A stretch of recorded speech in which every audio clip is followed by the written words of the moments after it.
ओम नमः शिवाय। हर हर महादेव। मेरे भोले शंकर काशी विश्वनाथ से यही प्रार्थना है कि इस वीडियो को जो भी देख रहा है उस पर अपनी कृपा बनाएं और उसकी सभी मनोकामनाएं पूरी करें।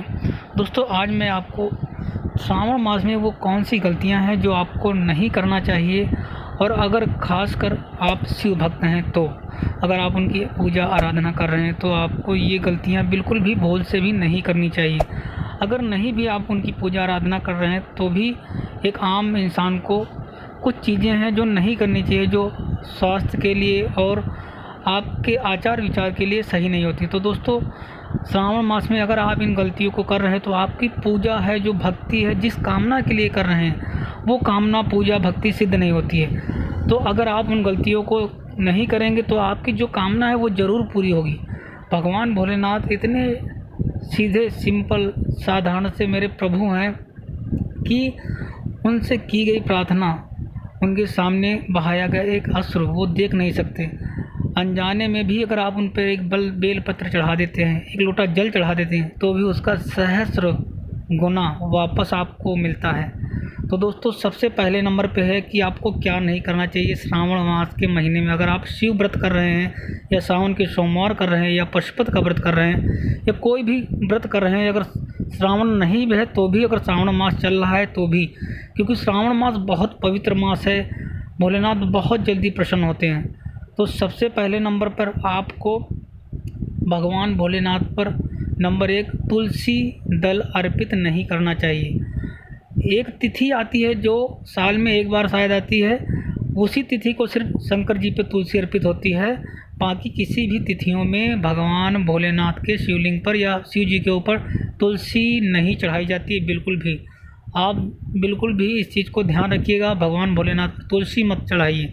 उसके बाद नंबर 2 पर बात आती है कि भगवान भोलेनाथ पर लाल कुमकुम नहीं चढ़ाना चाहिए बिल्कुल भी दोस्तों, क्योंकि इसके पीछे भी एक रहस्य है। माँ ने एक बार भगवान भोलेनाथ पर इस तरह का लाल रंग देख लिया था, तो उनको माँ पार्वती को लगा था कि ये खून है। तो इसके बाद से माँ ने कहा था कि कभी भी अब आप पे लाल रंग से संबंधित जो कुमकुम है वो नहीं चढ़ेगा। तो रोली या कुमकुम भगवान भोलेनाथ पर ना चढ़ाएं। 2 चीज़ें हो गई। उसके बाद तीसरे नंबर पे आता है केतकी का फूल। आपको केतकी का फूल बिल्कुल नहीं चढ़ाना चाहिए भगवान भोलेनाथ पर। अगर आप केतकी का फूल चढ़ाते हैं तो आपको 1000 गौ हत्या का भुगतान भुगतना पड़ता है, आपको पाप लगता है 1000 गौ हत्या का, क्योंकि केतकी के फूल ने ब्रह्मा जी के साथ झूठ बोला था। तो भगवान भोलेनाथ ने केतकी के फूल को श्रापित कर दिया था और उनको कहा था कि तुम हमारी पूजा में कभी भी शामिल नहीं हो सकते और पूजा में कभी नहीं चढ़ाया जाएगा आपको। तो केतकी का फूल आप बिल्कुल भी मत चढ़ाएं भगवान भोलेनाथ पर। इसके बाद अब आता है बात चौथे नंबर पे कि भोलेनाथ पे ऐसी कौन सी चीज़ है और चीज़ें जो नहीं चढ़ानी चाहिए। दोस्तों, भोलेनाथ पर जो आपका शंख आता है, जैसे आप अभिषेक करते हैं, जलाभिषेक करते हैं शिव का, तो कभी भी आपको शंख से, दक्षिणावर्ती शंख जैसे आप देखते हैं कृष्ण की पूजा में, कृष्ण भगवान की पूजा में शंख का उपयोग होता है, उनसे जलाभिषेक भी किया जाता है। लेकिन भगवान महादेव शंभु काशी विश्वनाथ की पूजा में शंख से कभी भी जलाभिषेक नहीं करना चाहिए। दोस्तों, जो पुरानी रामायण है उसमें दिखाया गया कि राम जी शंख से भगवान शिव का अभिषेक करते हैं, लेकिन शास्त्रों में ऐसा कहीं नहीं है, वो दिखा दिया गया है कैसे भी। लेकिन क्योंकि भगवान भोलेनाथ शंख चूर्ण को श्राप दिया था, और ये जो शंख होता है वो शंख चूर्ण की ही हड्डियों से, चूर्ण से उसकी बना हुआ है, और भगवान भोलेनाथ ने उसको मारा था युद्ध में। तो भगवान भोलेनाथ पे भी शंख से अभिषेक कभी नहीं किया जाता है। गौमुखी से आप कर सकते हैं। और भी ये 4 चीज़ें हो गई। अब ये चीज़ें तो आपको भूल से भी नहीं करना है। इसके बाद तांबे के लोटे से आप ज़रूर जल चढ़ाएं, बहुत शुभ माना गया है। अब और कौन सी चीज़ें हैं जो आपको श्रावण के मास में नहीं करना चाहिए। 5वें नंबर पे आपको श्रावण मास महीने में कभी भी स्त्री समागम नहीं करना चाहिए, स्त्री संपर्क नहीं करना चाहिए बिल्कुल भी भूल से भी, क्योंकि भगवान क्रोधित होते हैं भोलेनाथ। ये जो श्रावण मास का पवित्र महीना होता है वो पूजा पाठ का होता है। आप वासना में आकर कभी भी स्त्री के साथ संसर्ग संभोग बिल्कुल भी ना करें श्रावण मास महीने में। 5 चीज़ें हो गई। उसके बाद छठे नंबर पे आपको मांस मदिरा का सेवन बिल्कुल भी नहीं करना चाहिए श्रावण मास में।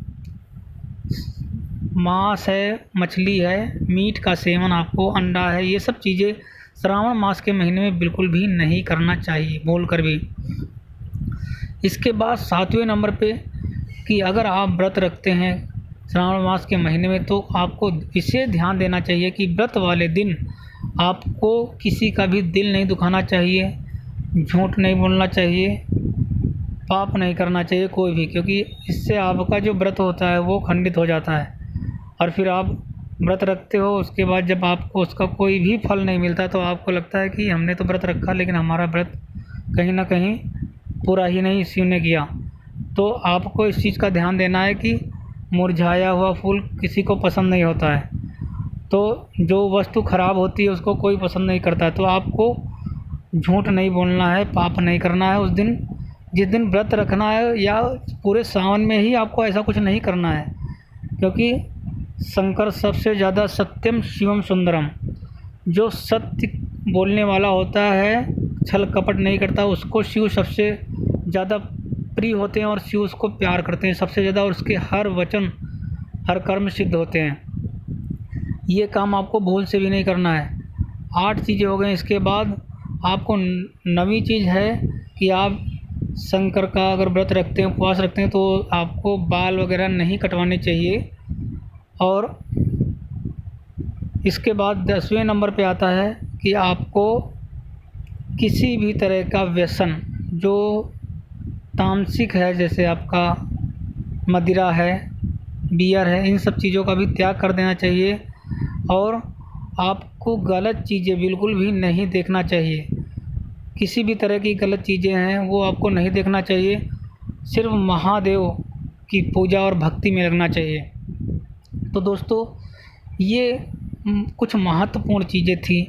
अगर आप इनको करेंगे सावन के महीने में तो आपको ज़रूर सिद्धि मिलेगी। और एक काम और करिएगा कि श्रावण मास के महीने में आपको भगवान भोलेनाथ को प्रति सोमवार कम से कम 108 चीज़ें, मतलब 108 चीज़ों का मतलब 108 फूल या 108 बेलपत्र या 108 चावल के दाने, या फिर 108 कोई भी आप फूल हो सकता है, गुलाब का फूल हो सकता है, 108 गेहूँ हो सकते हैं दाने, 108 चावल के, वो अर्पित जरूर करें। इससे आपको करोड़ों गुना भगवान फल देंगे और आपका पुण्य होगा, आपको सुख शांति और समृद्धि मिलेगी।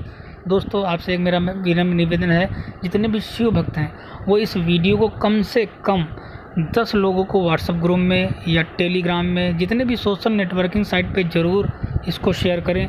इससे आपका पुण्य होगा और महादेव के ये जो बताए हुए वर्जित चीज़ें हैं वो पहुँचेगी, उससे उनको शिव भक्तों को फ़ायदा होगा।